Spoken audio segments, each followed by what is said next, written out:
They gave my bed to their dog. Not figuratively, not as a joke, not by accident.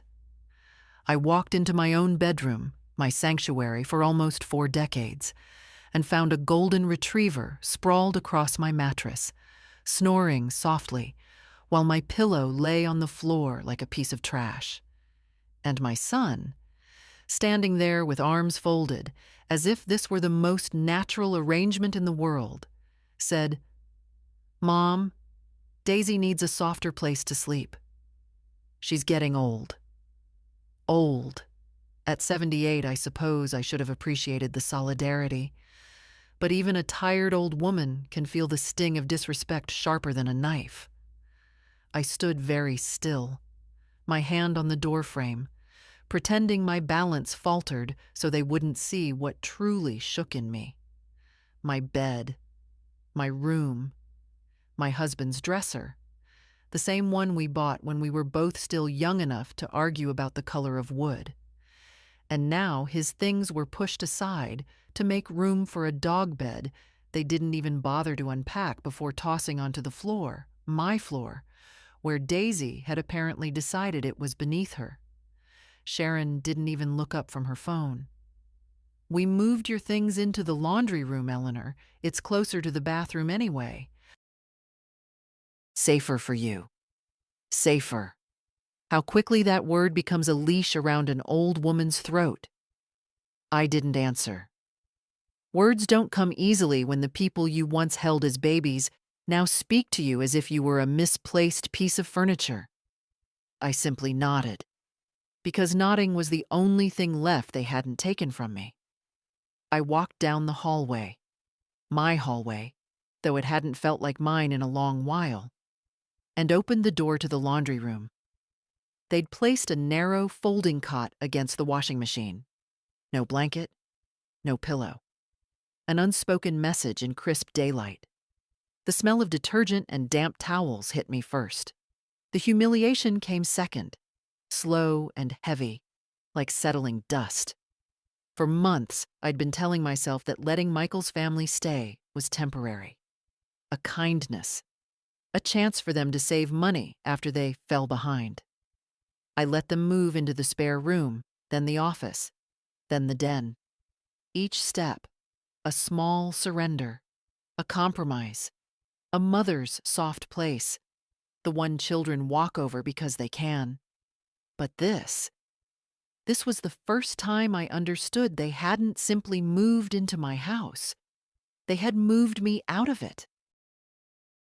Somewhere between their laughter downstairs and the dog's sigh from my bedroom, a strange calm settled over me. Not the quiet of defeat. No, it was the quiet of a locked door finally opening inside my chest. I looked at the cot again, then at the closed door behind me, and for the first time in years, I felt something stronger than pain. I felt clarity. I would not sleep here. Not tonight. Not ever again. I reached for the light switch, turned it off, and stood in the dark for a long, steady breath. The kind you take before making a choice you know will change everything. They thought they'd reduced me to a corner. But corners have edges, and edges cut. This house still had my name on every legal paper, and before the week was over, they would learn exactly what that meant. If you enjoy the stories here, dear, you're welcome to join our Patreon. There you'll find exclusive tales that never appear on YouTube, and new stories come out earlier than anywhere else. The link is just below. We're waiting for you.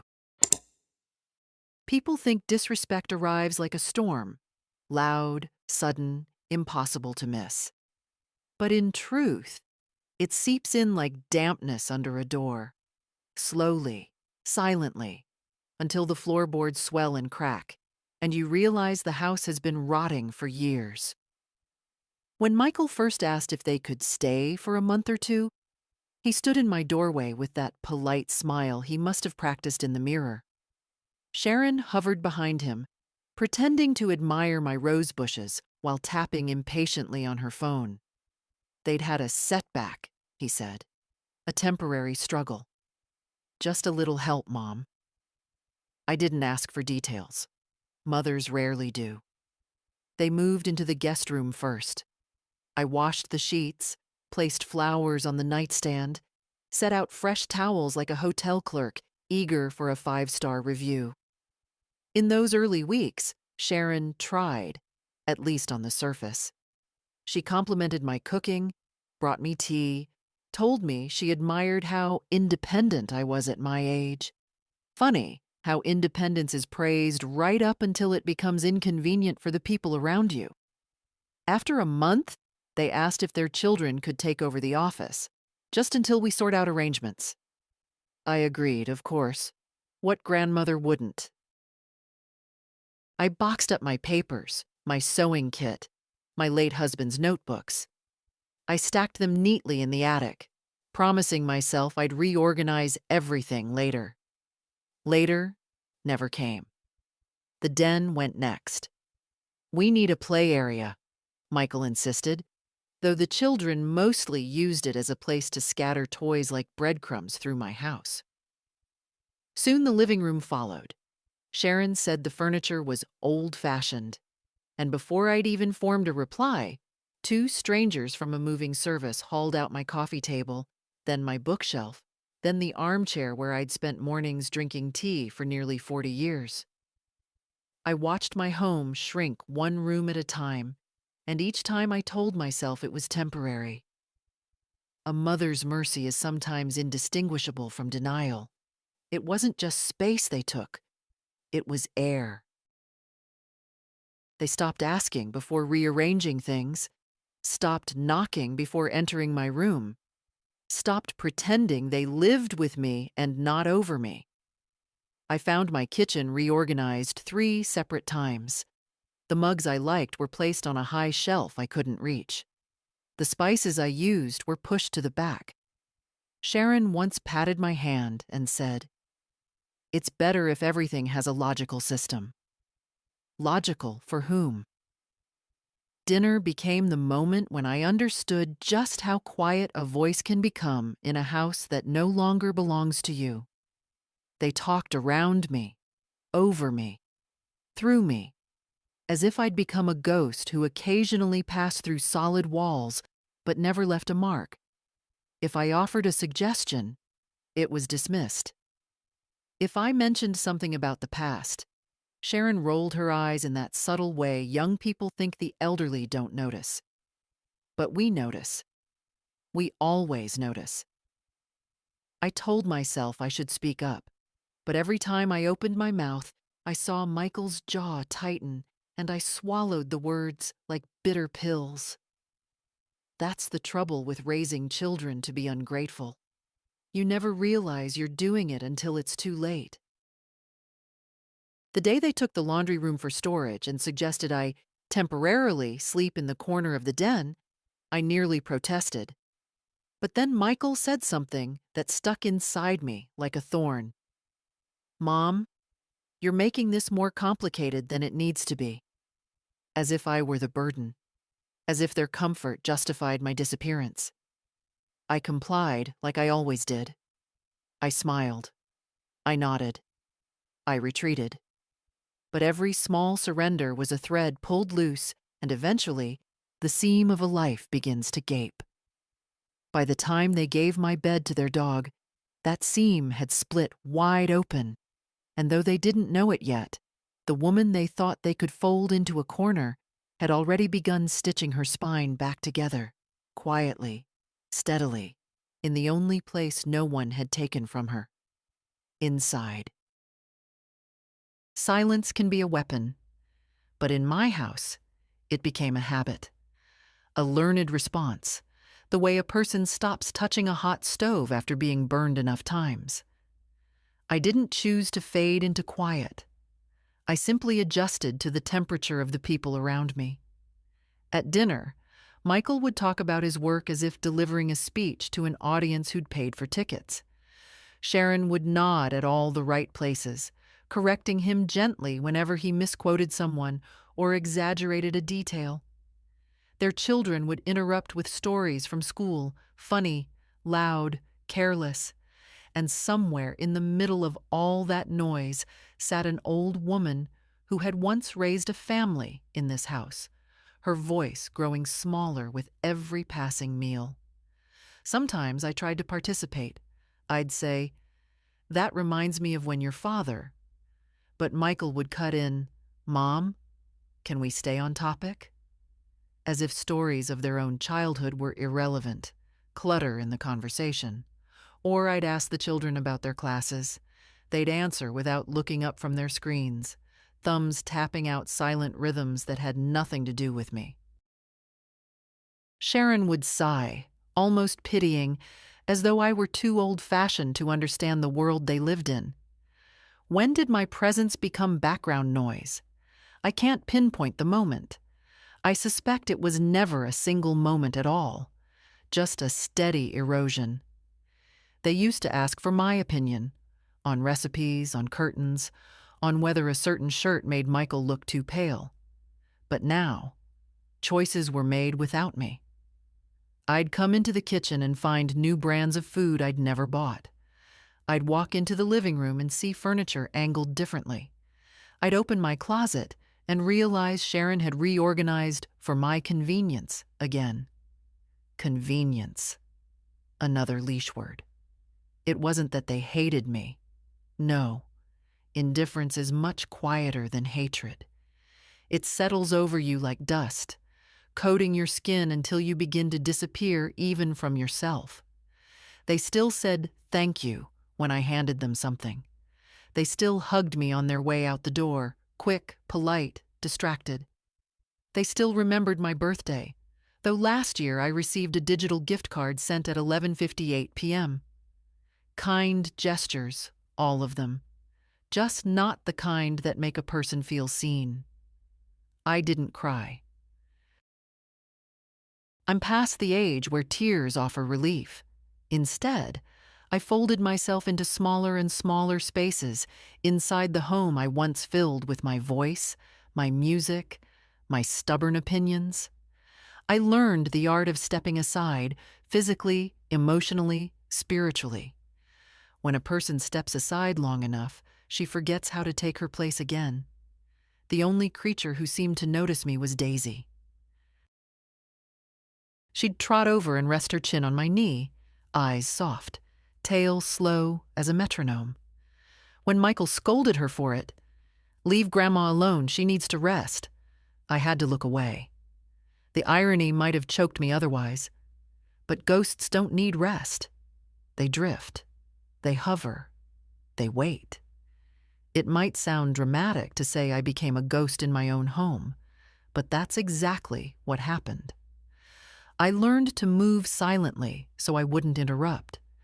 I learned to eat alone so my pace wouldn't slow them down. I learned to answer questions briefly so they wouldn't sigh and glance at each other over my head. Yet even ghosts can feel anger. Mine settled in bones that already ached enough without the weight of resentment. Bitterness is a dangerous companion for a woman my age. But clarity, now that is a gift. One evening, as I sat in the laundry room folding towels, another job no one noticed, I realized something quietly terrifying. They had made a world in which my comfort no longer mattered, and I had helped them build it. I thought of the Eleanor I used to be, sharp, capable, unafraid of speaking her truth. The woman who worked 2 jobs when Michael was young. The one who handled bills, repaired broken window frames, and taught her son how to drive. That Eleanor would have laughed at the version of me sitting in a laundry room with a cot for a bed. And for the first time, instead of sorrow, I felt shame. Not because of what they'd done, but because of how willingly I'd shrunk. A mother's love can swallow her whole if she lets it, and I had let it, over and over again. But shame has an unexpected virtue. It wakes you up. I stood, draped the towel over the rack, and looked at the small, square window above the dryer. Outside, dusk was settling gently on the neighborhood. Inside, a decision began to rise like the moon, slow but unstoppable. Their voices carried faintly down the hall, laughing about something I likely wouldn't have understood. Yet for the first time in a long while, the sound didn't sting, because something in me had finally started to move again. And the woman they thought they'd tucked into silence was beginning to remember the shape of her own voice. Daisy was never the problem. Funny how people often mistake symbols for causes, when the truth hides in the hands that place those symbols where they do not belong. I didn't resent the dog. How could I? She had been mine long before she became theirs. George bought her for me on my 70th birthday, claiming every woman deserved at least one silly creature who adored her unconditionally. Daisy would curl up beside us on the couch, pressing her warm back against my leg, while George told stories about the years before Michael was born. After my husband died, she stayed close to me, sensing the empty space he left in the bed, in the kitchen chair, in the rhythm of breathing at night. But gradually, like everything in this house, she was taken too. It began innocently enough. Sharon insisted Daisy needed proper socialization, so she enrolled herself as the dog's unofficial second owner. Walks were now Sharon's responsibility until they weren't. The children fed Daisy treats under the table, not realizing they were bribing loyalty. Michael complained the dog hair was triggering his allergies, but only when Daisy sat with me. Somewhere along the way, Daisy stopped sleeping in my room. I'd wake to quiet hallways, only to see her curled in the den beside the kids' blankets. The first time it happened, I told myself she simply followed noise and youth. Two things an old woman can no longer offer. The second time, I accepted it. The third, I swallowed the ache because there wasn't room left in this house for anyone's emotions but theirs. But Daisy always found her way back to me when no one was looking. That was what kept me from feeling entirely erased. One afternoon, when the winter sun sat low and pale behind the backyard fence, I sat on the porch steps to rest my knees. I heard the sliding door open behind me, and then Daisy's soft trot. She nudged her head under my arm, the same way she used to when George sat beside me shelling peas. I stroked her ear slowly, grateful for a moment untouched by the noise inside the house. Then Michael's voice cut through the quiet. "Daisy, leave Mom alone. She doesn't need the fuss." He said it like a command, not out of concern, as if my presence were a chore for the dog, not the other way around. Daisy hesitated, then reluctantly moved toward him, tail low. I didn't say a word. I had learned not to. But inside me, something tiny cracked. Later that evening, they blamed Daisy's restlessness on my bad habits, as if affection were contagious in the wrong way. Sharon said, "You spoil her, Eleanor. She needs structure." As though structure couldn't coexist with love. As though a 78-year-old woman could corrupt a creature by simply being gentle. Still, I let it pass. I let so many things pass. But the day they brought in that enormous dog bed, blue, plush, the kind that costs more than my monthly groceries, I felt the shift. Sharon unboxed it like a gift to herself. Michael declared it would go in my room because it's the only place with enough space. And before I even understood the full implication, they were carrying my mattress out the door as if it were an old doormat. The worst part wasn't the removal. It was the conversation that followed. "Mom, Daisy deserves comfort in her old age," Michael said. Her old age. As though mine were somehow less deserving. As though I were the one who should adapt, give up, step aside. I remember looking at Daisy then. She sat at the foot of the bed, my bed, confused, ears lowered. She didn't understand why I wasn't smiling, why her presence didn't bring the happiness it once did. She wasn't the thief. She was the proof that they no longer distinguished between what was mine and what was convenient for them. Proof that love, when filtered through entitlement, becomes something sharp and thoughtless. Proof that kindness, when taken for granted, turns into a currency people feel entitled to spend. That night, as Daisy came scratching at the laundry room door to find me, I understood something quietly devastating. Even the dog knew where I belonged. My own family did not. I opened the door, knelt with difficulty, and pressed my forehead against her warm fur. "It's all right, girl," I whispered. "You didn't do this." And she rested beside me on the floor, refusing to return to the bed they'd claimed for her. Perhaps she sensed that tonight, for the first time, I was deciding not to surrender anymore. I didn't sleep. Not because of the cot, not because of the cold, but because a thought, steady and unyielding, had finally taken root inside me. If they could give my bed to their dog, then I could take my house back for myself.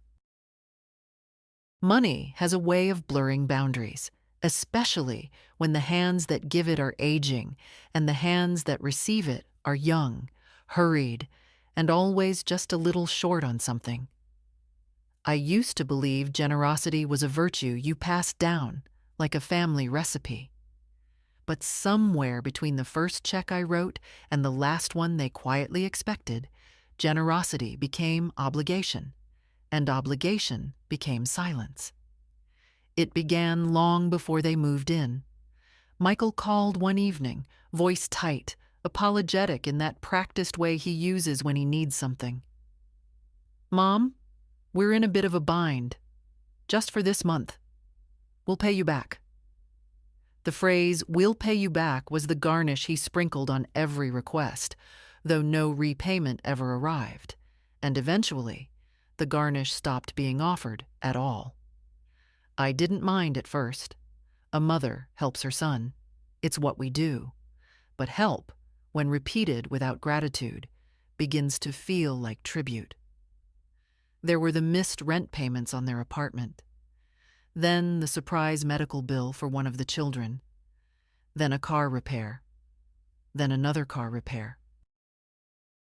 Then the emergency that turned out to be a weekend vacation they'd booked months earlier and forgot to cancel.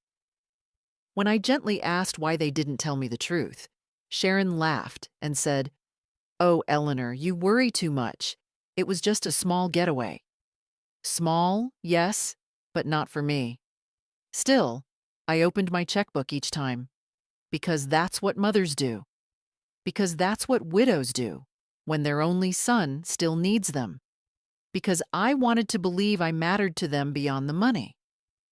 When they moved into my home, the requests didn't stop, only shifted shape. Now it was groceries. We're feeding 4, Eleanor, you understand. Gas money. Michael's job is far away. School fees. New clothes for the children. Cleaning supplies for messes I didn't make. Sharon added things to my grocery list without asking. Almond milk, protein powders, imported biscuits, snacks that cost more than my weekly utilities. When I raised an eyebrow, she smiled sweetly and said, "You don't want the kids to feel deprived, do you?" Deprived. An interesting word to use in a house where I slept beside a dryer. The subtlety was what hurt most. They never shoved a bill into my hand, not outright.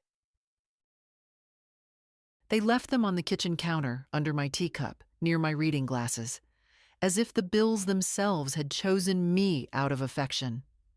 I'd find an envelope marked urgent, tucked beneath the sugar bowl, a school fee notice placed directly atop my newspaper, a car insurance renewal left on my pillow like an unwelcome love letter.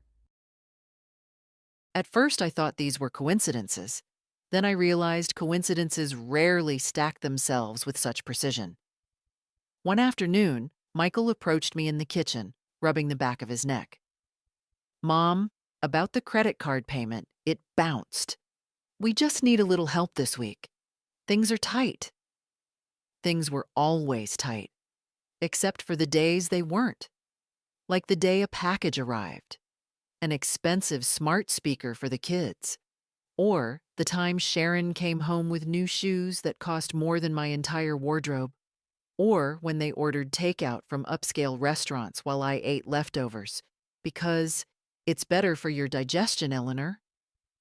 I didn't say a word, not out loud.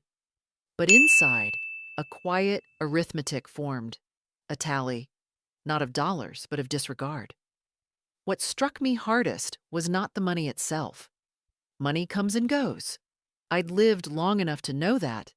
It was the way they treated what I gave, carelessly, thoughtlessly, as if my wallet were a river that would never run dry. They forgot that rivers have sources, and sources can choose when to stop flowing. The shame wasn't theirs, it was mine. I enabled every bit of it. Each check I signed was a stitch closing my own mouth. Each payment I made was a step deeper into invisibility. The Eleanor I used to be, the one who insisted every dollar be accounted for, had vanished somewhere in the fog of grief after George died. Loneliness makes a person soften where she should stay firm. It makes her say yes when she should say no. It makes her believe that giving is the same as being loved. I see now how wrong that was. By the time they took my bed, I had already given them far more than money. I had given them the belief that I didn't matter. But money has one unexpected virtue. It leaves a paper trail. And paper, unlike people, can be very obedient. That week, as I gathered receipts and statements, I began to see the shape of something forming, something sharp, something resolute. If they had used my kindness for convenience, then I would use my signature for liberation. Cruelty doesn't always shout. Sometimes it whispers in small corrections, in tightened smiles, in the way someone's eyes slide past you as if you're in the way of their life. The world imagines cruelty as loud, but in a family, it's subtle. It's the soft-footed kind that creeps into your bones, convincing you that you deserve less space, less voice, less air. It was the little things that cut the deepest. Like the morning Sharon stood in the kitchen doorway, watching me spread butter on toast. "Eleanor," she said with a voice dipped in false concern, "that's far too much fat for someone your age. Let me make something healthier." She took the toast from my hands, my breakfast, and threw it in the trash as if discarding a bad habit. Or the afternoon I reached for my coat to walk Daisy, only for Michael to gently press my arm down. "Mom, you walk too slowly. It frustrates the dog. I'll take her." As if my pace had somehow become an inconvenience to a creature who once matched me step for step. Even the children learned the script. "Grandma, you take forever," they'd complain when I tried to tie my shoes or peel an orange. No malice in their voices, just the casual cruelty of youth that had been modeled for them. Meals became another stage for these small humiliations. If I used too much salt, Sharon frowned. If I didn't finish my portion, Michael said, "Mom, you need to eat more, or you'll get weaker." If I asked for help opening a jar, Sharon would sigh just loudly enough for it to count as commentary. "Let me," she'd say, as though doing me a favor was a burden she bore heroically. I remember one evening in particular. I'd spent the afternoon preparing a stew the way George liked, slow, patient, with vegetables cut to the size he always insisted, cooked just right. When I set it on the table, proud of the aroma filling the kitchen, Sharon took a single spoonful, wrinkled her nose, and said, "It's a bit bland, isn't it? Maybe next time follow a recipe." Next time. As though my decades of feeding a family counted for nothing. As though I were a novice in my own kitchen. They didn't mean to be cruel. That's what made it worse. Thoughtless harm leaves no room for apologies, only explanations. But the moment that stayed with me was quieter still. One evening, I entered the living room holding a blanket folded neatly in my arms. The room was filled with their voices, the glow of the television, the warm clutter of a family settling in. I hesitated in the doorway, wondering where I should sit. Before I could choose, Sharon's hand swept the air in that dismissive little gesture of hers. "Eleanor, could you watch Daisy in the laundry room? She keeps pacing around you." She said it lightly, as though asking me to fetch sugar from the pantry, but the message was clear: you don't belong here. I walked back down the hall in silence, listening as their laughter resumed the moment my footsteps faded. Daisy followed me, pressing her head gently against my knee as though offering an apology she didn't owe. That night, I lay on the cot, the hum of the dryer filling the small room, and I realized cruelty didn't require raised voices. It required only a steady erosion of dignity, one small cut after another. A mispronounced name, a corrected sentence, a dismissed thought, a closed door. A lifetime ago, I would have confronted them. George used to call me the woman with the iron spine because I never let anyone tell me what I could or couldn't do. But grief softens bones, loneliness weakens resolve, and time wears down even iron. Yet something in me had begun to resist again, a faint pulse beneath years of silence. Not anger, not yet. Just a quiet refusal to keep shrinking. As I listened to Daisy breathing beside me, I smoothed the blanket over my legs and thought, if they can't hear my voice, then they will eventually hear my absence. Or better yet, they will feel the consequences of it. The cuts they made were small, but small cuts, left unattended, can bleed a person back into strength.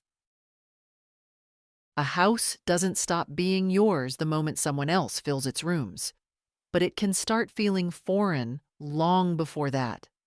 As the months went on, I noticed how naturally Michael and Sharon treated my home as though it were simply an extension of their own needs. At first, it was subtle, an extra vase here, a stack of their magazines there.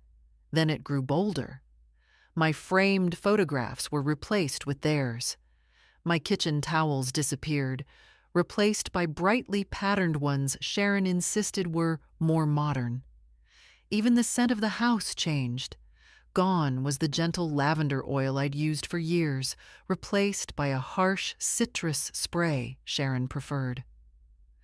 One morning, I came into the living room and found Sharon pushing my old wooden coffee table, George's table, toward the door. "What are you doing?" I asked. She didn't look up. "Donating it. We found a nicer one online. The delivery's coming today." I stood there, stunned. "Sharon, that table was George's." She paused, hands resting on the wood. For a moment, I thought she might reconsider. But then her expression softened into that patronizing smile she always saved for me. "Eleanor, you have to let go of the past. It's just furniture." For her, it was. For me, it was the place where George used to set down his morning coffee while reading the paper, tapping his finger when he disagreed with the headlines. It was where Michael built his first model airplane. It was where I folded hundreds of freshly washed shirts when the children were small. But Sharon didn't see any of that, and she didn't need my permission to erase it. That afternoon, without consulting me, Michael moved the television to a different wall. The bookshelf was shifted. The curtains were swapped out for ones that brightened the space. The den, once a quiet place where I embroidered in the evenings, became a gaming area, cluttered with wires and bright plastic toys. Every choice was made as though I were a tenant, not the homeowner. Once I tried speaking up. "Michael," I said softly as he rearranged the dining room chairs, "I'd prefer the room to stay how it was." He didn't even turn fully toward me. "Mom, the old layout didn't make sense. Trust us. We know what we're doing." Us. As if I weren't part of that equation. The final straw happened on a gray morning, the kind where the air feels heavy with things unspoken. I went into the shed to retrieve a box of fall decorations, small ceramic pumpkins George bought me one autumn after I admired them at a craft fair. But when I opened the shed, the shelves were bare. Boxes gone, decorations gone, even my gardening tools gone. I ran my hand along the empty shelf, dustless from recent movement. When I asked Michael about it later, he barely looked up from his laptop. "Oh, those? They were taking up space. Most of it was old stuff. We tossed it." Old stuff. 40 years of memories, reduced to clutter. I felt something cold and metallic settle in my chest. Not anger, not yet. More like the tightening of a screw inside my spine, turning slowly but decisively. That evening, when they all went out for ice cream, I stayed behind. I walked through each room, touching objects that were still mine, measuring which parts of the house remained loyal to me. The framed photo of George and me on the mantel was tilted, as if the house itself had grown weary of standing straight under the weight of unwelcome change. I fixed it gently. Then, almost without thinking, I went to the hall closet where George had kept an old metal lockbox. I hadn't opened it since the year after he died. My hands shook slightly as I knelt and pulled it out, brushing off the thin layer of dust. Inside were envelopes, paperwork, notes in George's familiar handwriting, the deed to the house, insurance documents, banking details, things he once reviewed at the dining table, carefully explaining every line so I wouldn't be left in the dark if anything ever happened to him. I ran my fingers along the edge of the deed, my name printed clearly, firmly, unquestionably. For the first time in months, I felt steady. This house was not slipping away from me. I had simply stepped back long enough for others to imagine it wasn't mine. But a woman who knows what she owns is hard to dispossess. I placed the papers back into the lockbox, closed it with a soft click, and held the key in my palm. The metal felt warm from my skin, warm like a promise. I wasn't ready to act yet, but I was preparing, quietly, purposefully, like a storm gathering behind a still sky. They could rearrange my furniture. They could toss my belongings. They could claim my space with careless hands. But the house was mine, and soon they would remember exactly what that meant. People assume old age makes a woman helpless, but in truth, it only makes her quiet. And quiet is often mistaken for weakness by the very people who should know better. The morning I decided to seek legal advice was cool and pale, the kind that carries a faint smell of rain. Michael had left a pile of unopened bills on the counter again, ones with my name listed as guarantor, though I had never agreed to such a thing. Sharon was already complaining about the cost of groceries, hinting I should reevaluate my budget if I wanted to keep contributing. Their voices blended into a background hum, like an argument happening in another room. But I wasn't listening anymore. I was reading the deed, my name, my signature, my house. I didn't pack much, just the lockbox, my glasses, and a sweater. George once said made me look capable of anything. I waited for them to leave, then called a taxi. The driver helped me in gently, unaware that the old woman settling into the back seat was carrying the beginnings of a quiet revolution. The law office sat in a modest building near the harbor. Nothing grand, nothing intimidating. Just a brass plaque and a door that creaked when opened. The attorney, Ms. Rowan, was a woman in her 50s, with sharp eyes softened by kindness. She stood when I entered. "Mrs. Hayes, please come in. What can I help you with today?" I placed the lockbox on her desk. "My family moved into my home," I said calmly. "They have overstayed. They have crossed boundaries." She nodded slowly, as though she already knew the type of story she was about to hear. "And what would you like to do?" That question, simple, gentle, struck me harder than any cruelty I had endured. What would I like? No one had asked me that in years. Not about dinner, not about holidays, not about my own home. "I want my house back," I said.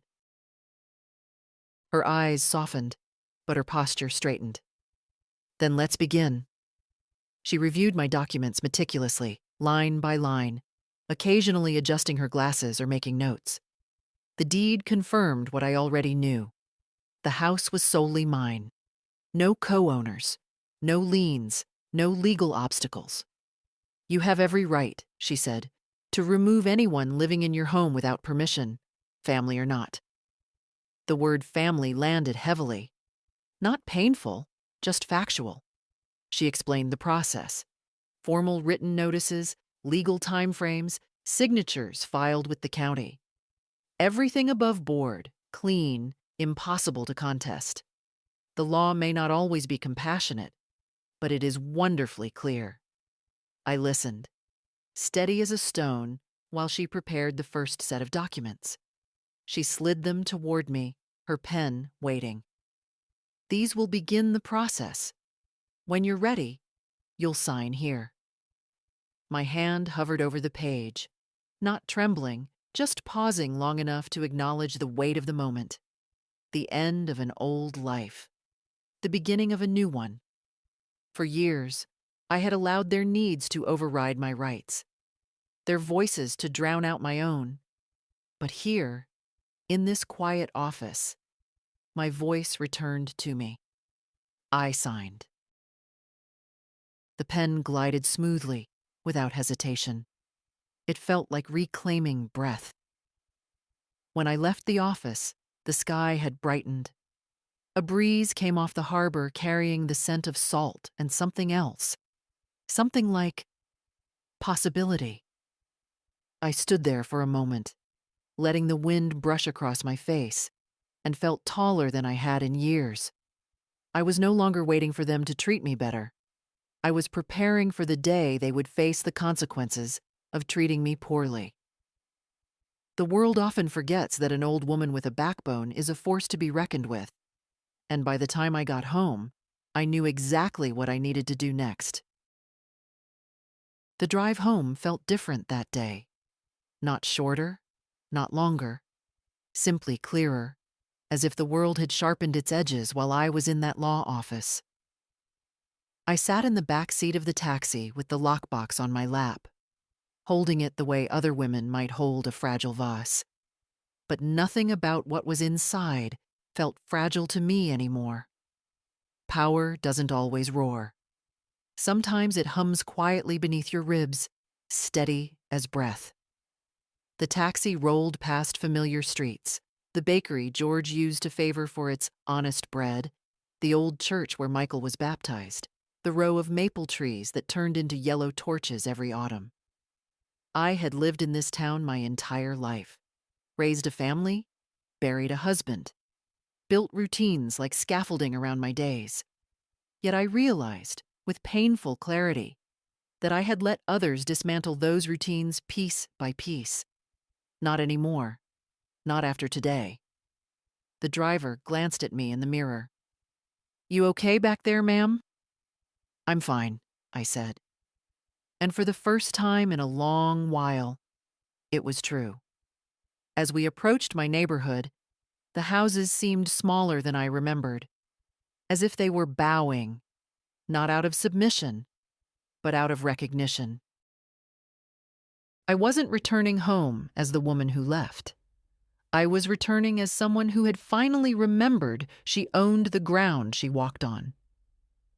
When the taxi pulled into my driveway, I sat still for a moment. The house looked the same: white porch rails, faded shutters, the small garden I once tended with pride. But I saw it differently now. The siding needed repainting. The steps needed repair. A wind chime Sharon hung last month clattered too loudly in the breeze. Little things, but they called to me with new meaning. They were mine. All of it was mine. I thanked the driver, gathered my lockbox, and stepped onto the walkway. Each footfall felt like reclaiming territory. The porch creaked under my weight in that familiar way, as though greeting me. Inside, the house carried its usual chorus. The distant laughter of the children, Sharon talking on the phone, Michael pacing with some annoyance brewing. None of them noticed me at first. They rarely did. I moved through the entryway without speaking, the lockbox firm against my hip. As I passed the living room, Sharon's laughter burst out, bright, sharp, unrestrained. Something about it grated against the quiet I'd collected all day. Michael was complaining about finances again. I could tell by his clipped tone. Words like deadline and late fee floated through the air. I paused, but didn't step in. Their noise didn't belong to me anymore. In my bedroom, my stolen bedroom, I saw Daisy curled up on the dog bed they had bought for her. Not on the mattress, not on the pillows, on the new bed. Quiet, as though sensing the shift in energy around her. Her eyes lifted to mine, soft and searching. "It's all right, girl," I whispered. And it was. I took the lockbox to the laundry room, my imposed quarters, and set it gently on the cot. Then I sat beside it and breathed, slow and deliberate. The paperwork Ms. Rowan had prepared was folded neatly inside. Official notices, time frames. A script the law would follow without emotion or hesitation. A curious peace filled me as I opened the box and looked at the documents again. Not triumph. Something steadier. Something like alignment.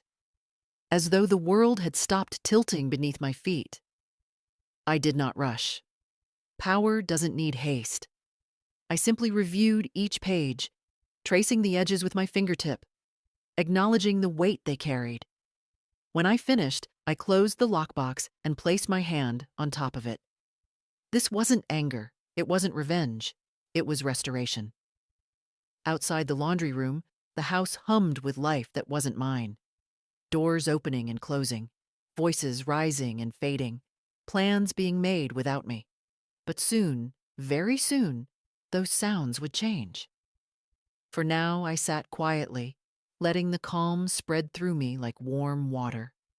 A storm was coming, and for the first time in years, I wasn't afraid of it.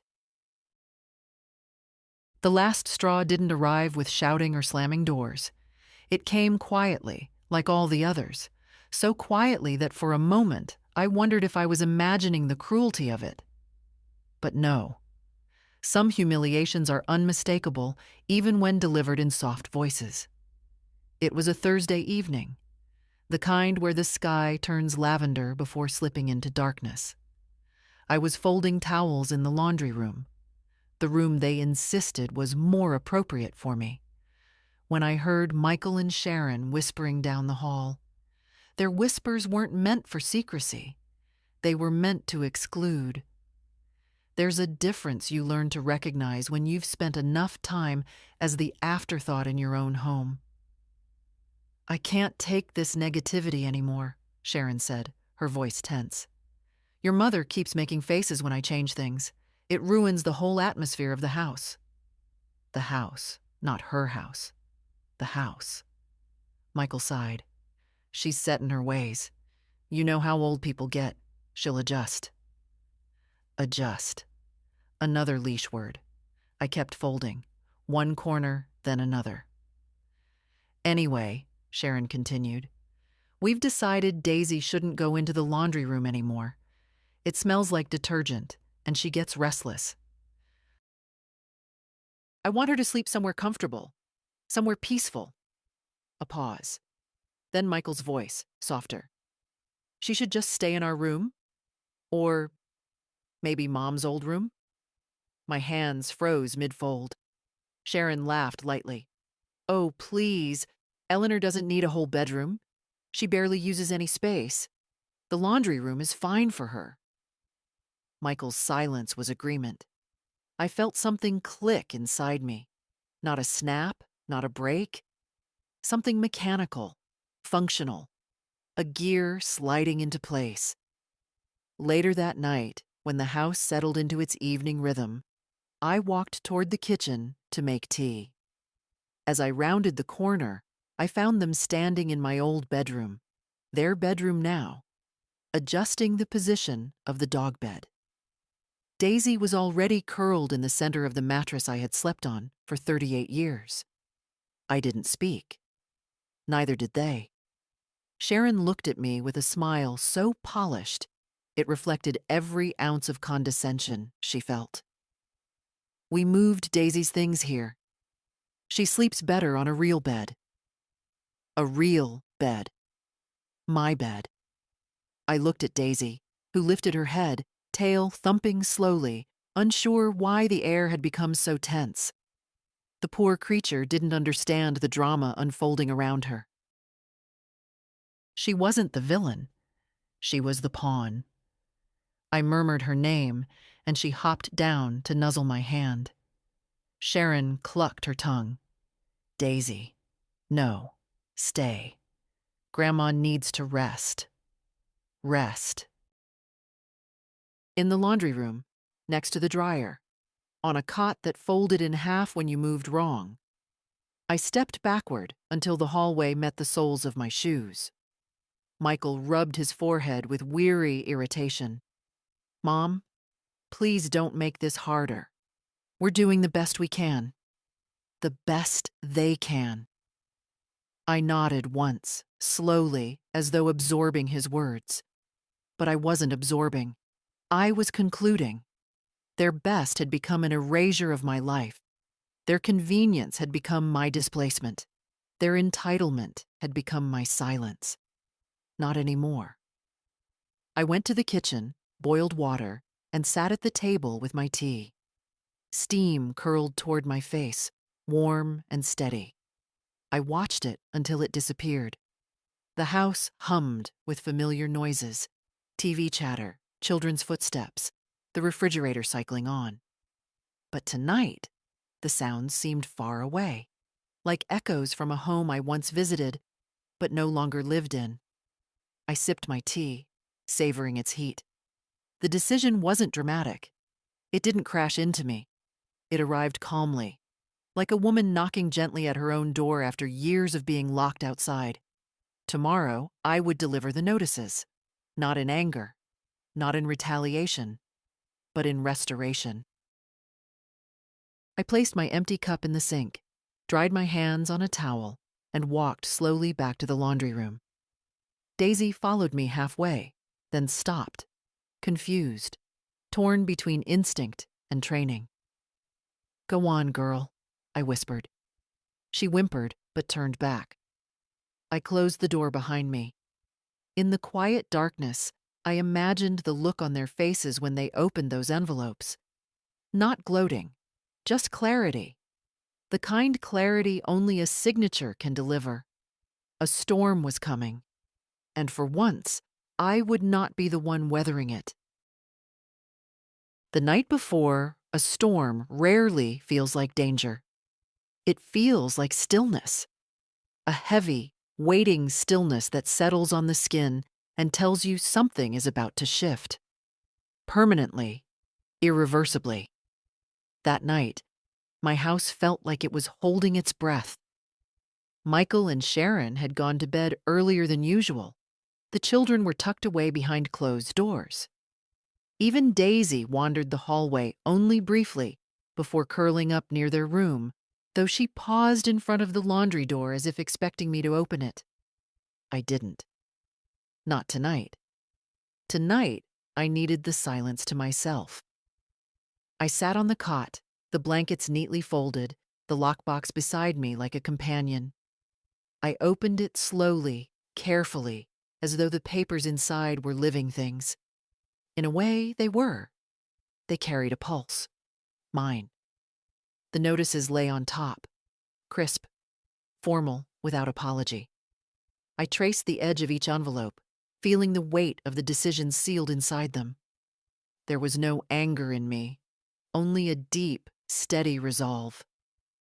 Anger burns too quickly. Resolve is patient. It waits for dawn. Beside the notices was a photo of George we hadn't realized I'd kept in the box. He was smiling at the camera in that unguarded way he never shared with the world, only with me. Seeing him now, the years folded neatly into a single breath. "I'm doing what you would have done," I whispered into the quiet. Not revenge, protection of the life we built, of the dignity I still possessed, of the woman I refused to let disappear. I set the photo aside and began preparing the envelopes. I used my best handwriting, slow, deliberate, confident. My signature at the bottom of each page felt like reclaiming something that had been slipping through my fingers one small compromise at a time. The house creaked around me, adjusting to its own weight. For the first time, I wondered if the walls had been waiting too, waiting for someone to remember their value, waiting for their rightful owner to stand up straight again. As I worked, Daisy scratched at the door once, softly. A quiet question. When I didn't answer, she lay down with a miserable sigh. The poor dog didn't understand any of this, but she understood tension.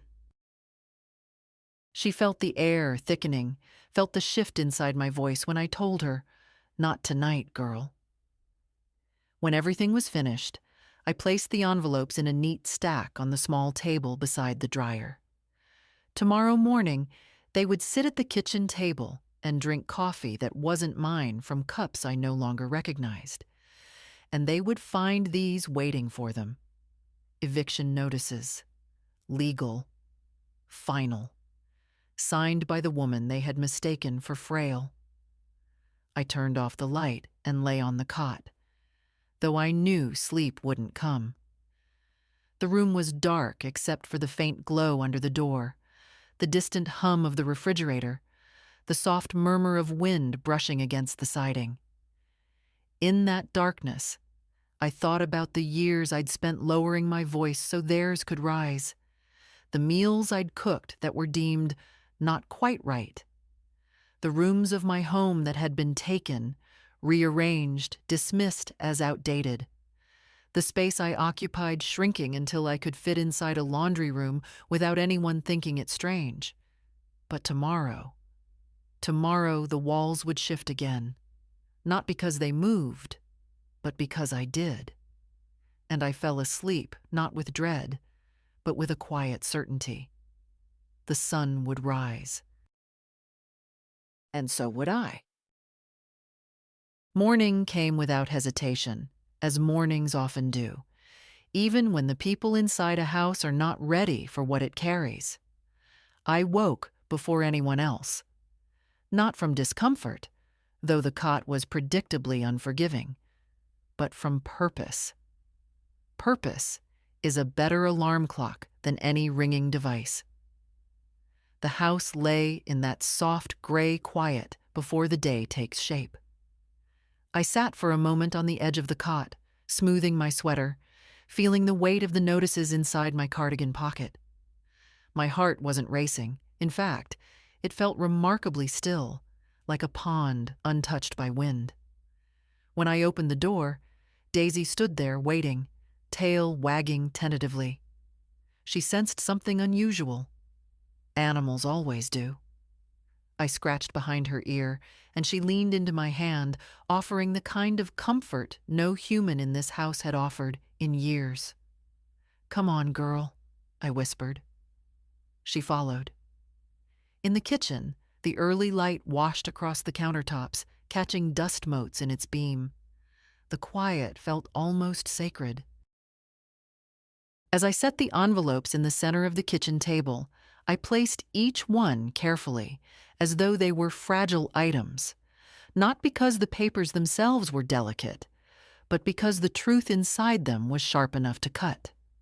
One envelope for Michael, one for Sharon, one for each child's guardian, each addressed with dignity they had not shown me. I brewed a pot of tea, not because I intended to drink it, but because rituals matter. They steady the hands. They remind a woman she is still herself. By the time I heard footsteps upstairs, the kettle had cooled slightly, and the notices were waiting in perfect formation. Michael came down first, rubbing sleep from his eyes. He didn't see me at the table and assumed I was in the laundry room, as always. He reached for the envelopes absent-mindedly, thinking they were bills. The moment his eyes skimmed the heading, his expression froze, like a curtain pulled down mid-performance. "Mom?" His voice cracked in a way I hadn't heard since he was 12. I looked at him calmly. "Good morning?" Sharon appeared next, hair undone, irritation already blooming on her face. "What now?" "Why are we—" She stopped when she saw the papers in Michael's hands. "What is this?" she demanded. "An official notice," I said. "You have 30 days to vacate my home." Michael blinked at me as though trying to bring me into focus. "Mom, you can't be serious." "I am." He looked back at the paper, then at me. "We're family." "Yes," I said gently, which is why I let things go on far longer than I should have. Sharon scoffed. "This is ridiculous. We've built our lives here. We've invested in this house." "No," I corrected. "You've inhabited it. There is a difference." Her face twisted. "Where are we supposed to go?"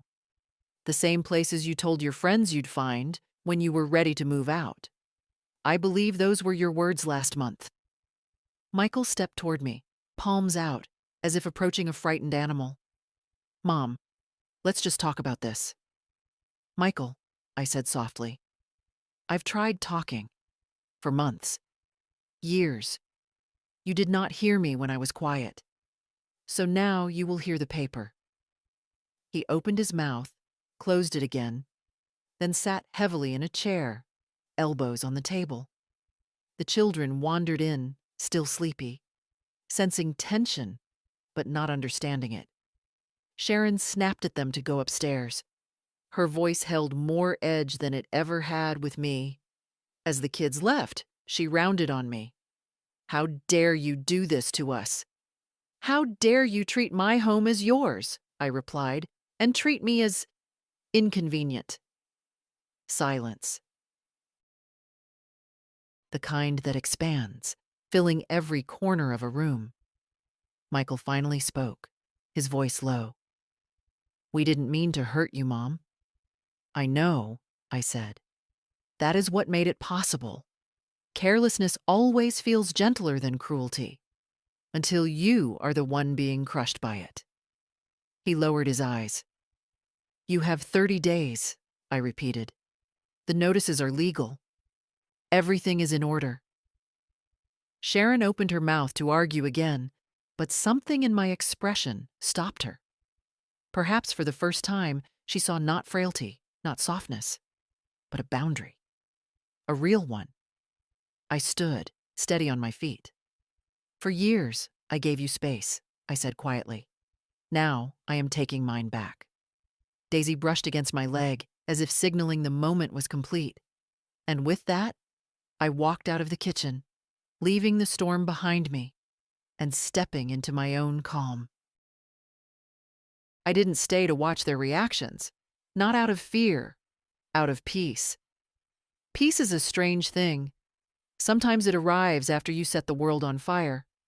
Mine came the moment I stepped out of the kitchen and left them to face the truth that had been waiting for far too long. I walked onto the porch and sat down slowly, feeling the air touch my face with a gentleness I had forgotten existed. The morning was cool, the sun barely pushing through the clouds. For the first time in years, I felt the house behind me, not as something pressing down on me, but as something standing with me. Inside, the storm broke. It began with Sharon's voice, sharp enough to slice through the walls. "She can't do this! She can't!" Then Michael's, strained and uneven. "Sharon, stop shouting. We need to think. The notice is legal. It's all legal." Drawers opened. Something slammed. A chair scraped loudly against the floor. The children, still too groggy to understand why their mother was crying, began to cry too. I listened, not with satisfaction, but with distance. Their panic was theirs, not mine, not anymore. Daisy nudged open the porch door with her nose and came to sit beside me, laying her warm head on my knee. I stroked her gently. She didn't know laws or boundaries or consequences. She only knew the difference between chaos and calm. And today, she chose calm. "Good girl," I whispered. "It's all right." From inside the house, the chaos rose and fell in waves. Sharon's voice, angry, disbelieving, wounded by her own entitlement. Michael's voice, guilt-struck, defensive, overwhelmed. The children, whimpers and confusion. Footsteps pacing, cabinets closing, papers rustling. It sounded like a family unraveling. But the truth was simpler. They were rearranging themselves around a reality they had never expected. For years, they relied on my softness. Now they had to face my boundaries. I sat there listening, letting their noise pass over me the way wind moves through dry leaves. The porch boards under my feet felt steady, rooted. The railing, worn and splintered from age, held firm beneath my hand. This house had seen joy, grief, storms, summers, and now, consequences. A door slammed. Michael stepped outside, red-faced, shoulders heaving as if he'd run a mile.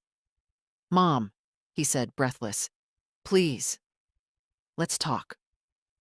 I looked at him. Really looked. Not at the man he'd become, but at the boy he once was. The boy who scraped his knees climbing this very porch railing. The boy who once cried in my arms when he broke his model airplane. The boy who, somewhere along the way, forgot the woman who raised him. "There's nothing to discuss, Michael."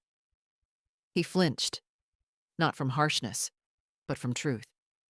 "You blindsided us," he said quietly. "No," I replied. "I endured you, and now I am done enduring." He lowered himself onto the steps, elbows on his knees, staring at the street. His voice, when it came, was small. We never meant to hurt you." "I know," I said. "Carelessness rarely recognizes itself." He pressed a hand over his face. "Where will we go?" "You're adults," I answered. "You will find a way. As you've told your friends many times, you were planning to move soon. Now you will." A long silence settled between us. Not tense, not angry, just honest. Inside, Sharon shouted something about calling her parents. The children cried again. Michael didn't move. I reached into my pocket and handed him a tissue. He took it without speaking. Finally, he stood. "We'll figure it out." "You will?" I said. He walked back inside, closing the door gently. Not out of respect, perhaps, but out of understanding that something had shifted permanently. I remained on the porch, watching the clouds drift lazily across the sky. The air tasted different, lighter, freer, familiar. Behind me, their voices collided and clashed like waves on rocks. But I did not turn. I did not intervene. I did not apologize. Their storm had arrived, and I was no longer standing in the center of it. I was simply watching it pass. They left in pieces, not all at once, not in a single dramatic exit, but gradually, like a tide that had finally learned it could not climb any higher against a solid shore. The first week brought only frantic packing and tense silences. The second brought slammed drawers, hurried phone calls, and the sound of boxes thudding against floors. By the third week, the house began to empty itself of their presence. And with each thing they carried out, the rooms seemed to exhale. Sharon was the first to crumble. She rushed from task to task, muttering under her breath about timing and injustice, unable to comprehend a world in which she did not dictate the order of things. She scrubbed the kitchen counters furiously, as if trying to erase any trace of the decision that had undone her sense of ownership. One afternoon, I found her standing in my old bedroom beside the dog bed that had once replaced my mattress. She wasn't touching anything, just staring. "You're really making us move," she said without turning. "I'm allowing you to live your own life," I replied. "Outside mine." She made a small, wounded sound, somewhere between disbelief and offense. But she didn't argue. She picked up a box and carried it out. Michael was quieter, more methodical. Each day he moved through the house like a man paying respects at a grave, touching door frames, checking closets, closing cabinets too gently. He had aged in the span of a week, the lines on his face deeper, the slump of his shoulders more pronounced. One evening, he approached me on the porch, the very place where he once asked for ice cream money as a boy. "Mom," he said, voice rough. I didn't realize how far things had gone. "No," I answered softly. "You didn't look." He nodded, slowly, painfully, and I saw something shift behind his eyes. Not regret, not yet, but the first tiny spark of recognition. Children do not always see the harm they inflict until they are forced to confront the ruins. Inside the house, the children reacted differently. They didn't understand the legalities. They only knew they were leaving familiar rooms. The older one cried while packing her posters. The younger one asked if Daisy could still visit me. I told him yes. It was the only answer that didn't fracture something inside me. But the house, my house, responded to their departure with unmistakable relief. When Sharon's wall art came down, the paint seemed less strained. When Michael unplugged the gaming console, the room felt quieter in a way that wasn't empty, just honest. When the last of their suitcases disappeared through the front door, the hallway widened as if remembering its true shape. And then, on the final day, came the moment I had been waiting for. Michael approached me with the house key, my spare, held between his fingers. He didn't offer it at first, just looked at it, turning himself. "I never meant to push you out," he said. "I know," I replied, "but intention doesn't erase impact." He swallowed. His throat worked like a man forcing down a truth he should have tasted long ago. Then he placed the key in my palm with slow, deliberate care. The metal felt warm from his hand. but it cooled almost instantly against my skin. "Goodbye, Mom," he said quietly. "Goodbye, Michael." He turned away. The children followed him. Sharon walked last, chin lifted, eyes flashing with a wounded pride she had built like armor. She didn't speak to me, and I didn't expect her to. When the door closed behind them, the silence that settled was unlike any I'd heard in years. Not the silence of being ignored, not the silence of being forgotten, but the silence of sovereignty. I stood in the center of the living room, my living room, and let the stillness wrap itself around me. Dust floated lazily in the sunbeams cutting across the floorboards. The air carried no perfume but my own. The house no longer hummed with the tension of too many people. It simply breathed. I walked through it slowly, touching familiar surfaces, restoring them with my fingertips. The mantel, the window frame, the dining table. My pace was unhurried, deliberate. This was not reclaiming. This was remembering. When I reached my old bedroom, Daisy was waiting at the door, tail tapping against the wood in a slow rhythm. She had chosen to stay with me for the afternoon. Sharon hadn't argued. Perhaps even she understood loyalty when she saw it. I opened the door. My mattress was back in place. My linens were neatly folded. My photographs, those they hadn't discarded, sat on the dresser, angled toward the light. It wasn't finished. Not yet. But it was mine again. I stepped inside, and Daisy followed, curling at my feet. Her eyes lifted to mine with a soft question. "Yes," I whispered, smoothing the quilt. "We're home." And for the first time in a long, long time, the room answered back. The first night alone in my restored home felt almost unreal. Not because anything miraculous happened, no triumphant music, no dramatic transformation, just quiet. A simple, steady quiet that settled over the walls like a long-absent friend returning with an overnight bag. I walked through the house slowly, the way one revisits a place after years away, even though I had lived here all along. The floorboards creaked beneath my steps in familiar patterns. The scent of my lavender oil had begun to drift back into the air, and the kitchen light, which Sharon used to keep too bright, glowed with the soft warmth I remembered. Every room felt wider, not physically, but spiritually. There was space again, for breath, for memory, for me. That evening, I stood at the threshold of my bedroom. My real bedroom. The quilt I had sewn in the early years of my marriage lay neatly across the mattress, waiting. Daisy hopped up with surprising gentleness for a dog her age and settled near my feet, as she used to before everyone decided she needed structure. I sat on the edge of the bed and pressed my palm to the familiar fabric. It felt like touching a life I'd almost let slip from my hands.